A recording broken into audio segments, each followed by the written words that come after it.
Connie Sumner का एक शानदार बेटा, एक प्यार करने वाला पति और एक प्यारा घर है, लेकिन वह और अधिक चाहती है। कॉनी गलती से एक दिन शहर में छोटे Frenchman Paul मॉर्टल second hand book vendor से मिल जाती है। अपनी शादी से बाहर कुछ भी ना देखने के बावजूद कॉनी को पता चलता है कि वह पॉल के बारे में सोचना बंद नहीं कर सकती। इसके अतिरिक्त अपनी शादी की ताकत के बारे में एडवर्ड से पुष्टि मांगने और प्राप्त करने के बावजूद कॉनी और पॉल प्रकाश एसएनएम द्वारा विरामित एक भावुक संबंध शुरू करते हैं। वह अफेयर को लेकर लगातार उत्तेजना और ग्लानि महसूस करते हैं। समय के साथ एडवर्ड को संकेत दिखाई देने लगते हैं कि उनकी दोनों की शादी में समस्याएं आ रही हैं और यह कि कॉनी की दैनिक गतिविधियों का लेखा जोखा सही नहीं है।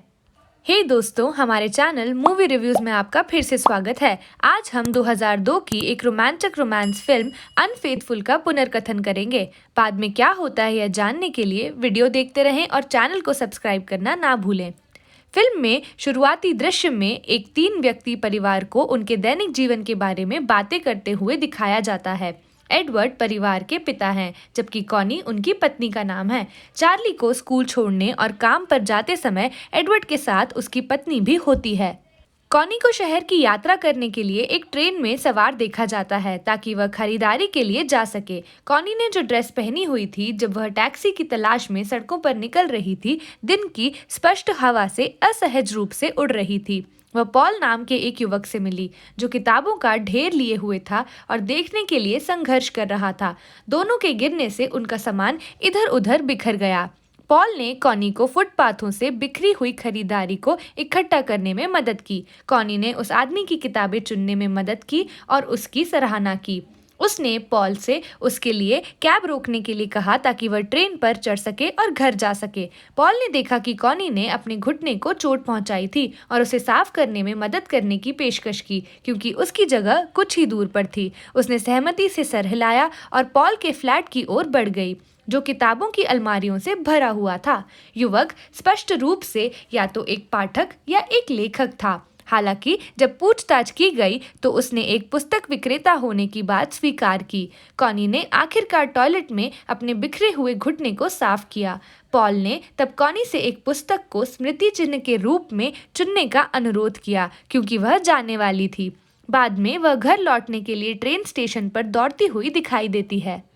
कॉनी ने शहर के बवंडर के साथ अपने अनुभव को बाद के क्षण में याद किया जब पूरा परिवार एक साथ था। अगले दिन कॉनी अपने घर पर थी और उसने उस पुस्तक की जांच की जो पॉल ने उसे दी थी। जब उसने किताब खोली तो पॉल ने फोन नंबर वाला एक चिपचिपा सा नोट किताब से बाहर गिर गया। अगले दिन कॉनी पॉल से संपर्क करने और उसकी दया के लिए आभार व्यक्त करने के लिए एक फोन बूथ पर गई। पॉल ने कॉनी से पूछा कि वह इस समय कहाँ है और उससे मिलने का अनुरोध किया। कॉनी एक पॉल के लिए चुप हो गई और फिर मान गई। जब वह वहां पहुंची तो पॉल उसका इंतजार कर रहा था। कॉनी पूरी तरह से मुग्ध थी। पॉल के फ्लैट में सभी पुस्तकों द्वारा पॉल ने जो कॉफी पिलाई थी उससे कॉनी ने कृतज्ञतापूर्वक स्वीकार किया। कॉनी एक किताब में तल्लीन हो गई जो ब्रेल में लिखी गई थी, लेकिन उसे पता नहीं था कि इसे कैसे पढ़ा जाए। पॉल ने उसे अपनी आंखें बंद करने के लिए कहा और जब उसने ऐसा किया तो उसने उसे वाक्यांशों को कहते हुए सावधानी से अपना हाथ ब्रेल्स पर ले जाने का निर्देश दिया। कॉनी ने अध्ययन द्वारा बनाए गए तनाव को भांपते हुए जाने के लिए कहा। हालांकि पॉल नहीं चाहता था कि वह वापस जाए। उसने उससे कहा कि वह जाते समय अपना ख्याल रखे। एडवर्ड ने महसूस किया कि जब वे दोनों घर पर थे तब कॉनी काफी उत्तेजित थी। एडवर्ड उसके विचारों को समझने में असमर्थ था, क्योंकि वह उनमें खोई हुई थी। अगले दिन कॉनी खुद पॉल के फ्लैट पर गई और अपने साथ मफिन लेकर आई। एक अजीबोगरीब संगीत बजा रहा था जो कॉनी को बहुत पसंद आया। पॉल ने तब उसकी नृत्य करने की इच्छा के बारे में पूछताछ की। बैकग्राउंड में म्यूजिक बजने के साथ ही दोनों डांस करने लगे। यह एक सनसनीखेज नृत्य था, लेकिन कॉनी को अचानक एहसास हुआ कि उसे जाना चाहिए। दुर्भाग्य से वह अपना कोट वहीं भूल गई। पॉल उसे अपने बिस्तर की ओर ले गया जब वह उसे लेने के लिए लौटी। आपको क्या लगता है कि कॉनी को अपने कोट के लिए वापस जाना चाहिए था? हमें कमेंट सेक्शन में कमेंट करके बताएं। अगला दृश्य कॉनी को ट्रेन की सवारी करते हुए दिखाता है। वह पॉल के फ्लैट में ठीक उसके बिस्तर पर जो कुछ हुआ था उसकी कुछ अद्भुत यादों में प्रवेश करती हुई दिखाई देती है। वह याद करती है कि पॉल कितना दमनकारी था। उसने दोनों के बीच हुई परस्पर विरोधी घटनाओं को याद किया। इसी तरह वह घर वापस आने के दौरान पॉल के साथ अपने समय के बारे में बहुत कुछ सोचती हुई दिखाई दी। अपने पति एडवर्ड की जानकारी के बिना वह कुछ समय से बाहर घूम रही है और पॉल को देख रही है। कॉनी को अजीब लगा जब पॉल उसे डेट पर बाहर ले गया, क्योंकि वह सार्वजनिक रूप से नहीं दिखना चाहती थी। उसे पता नहीं था कि एडवर्ड के एक सहकर्मी ने उसे वहां देख लिया था। एडवर्ड को कॉनी के बारे में कुछ शक होने लगा, लेकिन कोई ठोस सबूत नहीं था, इसलिए वह उससे पूछताछ नहीं कर सका। एक दिन जब वह पॉल को देखने वाली थी तो कॉनी अपने दोस्तों से टकरा गई और ऐसा लगा कि वे एक कॉफी शॉप में जाने के लिए तैयार हो गए। दो जिज्ञासु मित्रों को यह पता लगाने से कॉनी ने पॉल के साथ बार बार मिलने के मौके का फायदा उठाया, जबकि भुगतान किए गए जासूस ने उनकी तस्वीरें लेना जारी रखा और बाद में एडवर्ड को सबूत दिखाया। एडवर्ड यह सोच नहीं सकता था कि उसकी पत्नी उसे धोखा दे रही है। कॉनी ने हताश और पछतावे के कारण पॉल का नंबर डायल किया, लेकिन जब उसने जवाब नहीं दिया तो वह सीधे उसके फ्लैट पर चली गई। उसने देखा कि पॉल हाथ पकड़कर दूसरी महिला को गले लगा रहा है। वह अपने क्रोध और ईर्ष्या को व्यक्त करने के लिए उनका पीछा करती रही, क्योंकि वह उनसे बहुत ईर्ष्या करती थी। हालांकि दोनों ने फिर से एक दूसरे के शरीर की गर्माहट के तनाव से दूर किया। इस बार यह काफी कठिन था और पॉल के अपार्टमेंट के दरवाजे पर सीढ़ी के ठीक सामने हुआ। इस बार कॉनी द्वारा पॉल की कड़वी नाराजगी के बावजूद वे सफल हुए। अपार्टमेंट के बाहर खड़े होकर एडवर्ड ने पॉल की खिड़की को देखा और सोचा कि क्या उसकी पत्नी अभी भी अंदर है और अपने अंदर समूजयत कर रही है। दुर्भाग्य से जब एडवर्ड ने फ्लैट में प्रवेश किया तो उसकी बेवफा पत्नी पहले ही चुपके से निकल चुकी थी। पॉल को एडवर्ड द्वारा पेश किया गया था, जिसने तब उसे पॉल के साथ अपनी पत्नी की बेवफाई के बारे में बताया। पॉल ने अपार्टमेंट में एडवर्ड का स्वागत किया और बातचीत के दौरान उन्हें एक पेय की पेशकश की। जब एडवर्ड पॉल के शयन कक्ष में गया तो वह जीर्ण शीर्ण बिस्तर देखकर चौंक गया। यह एक संकेत था कि उन्होंने हाल ही में सेक्स किया था।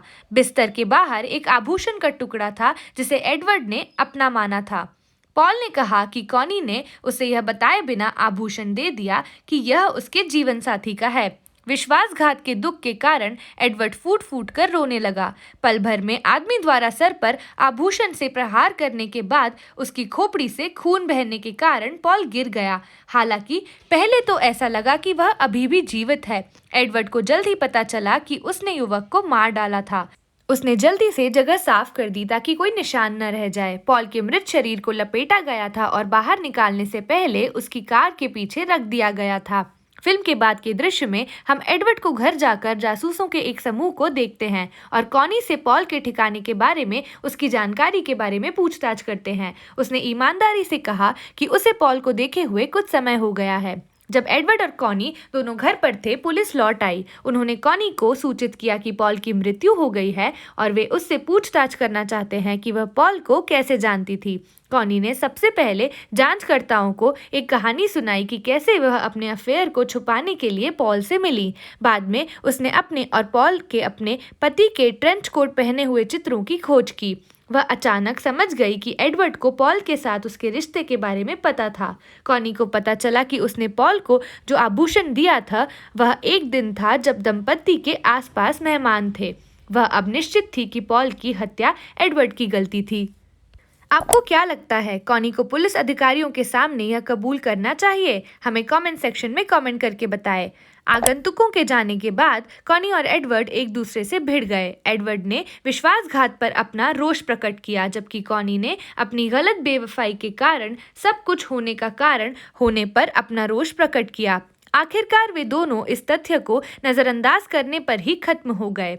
इसके बाद कॉनी एडवर्ड के ट्रेंच कोट से प्राप्त सभी तस्वीरों को आग लगाती हुई दिखाई देती है। उसने खुशी के दिनों को देखा। अंतिम दृश्य में कॉनी और एडवर्ड चार्ली के साथ कार की पिछली सीट पर सोते हुए एक पार्टी से वापस जाते हुए दिखाई देते हैं। कॉनी ने एडवर्ड को सुझाव दिया कि उन्हें इस सब से कहीं दूर शिफ्ट हो जाना चाहिए, एक ऐसी जगह जहां वे हमेशा खुशी से रह सकें। जिसके लिए एडवर्ड ने कहा कि कोई बात नहीं, हम हमेशा पॉल की मौत का बोझ उठाएंगे।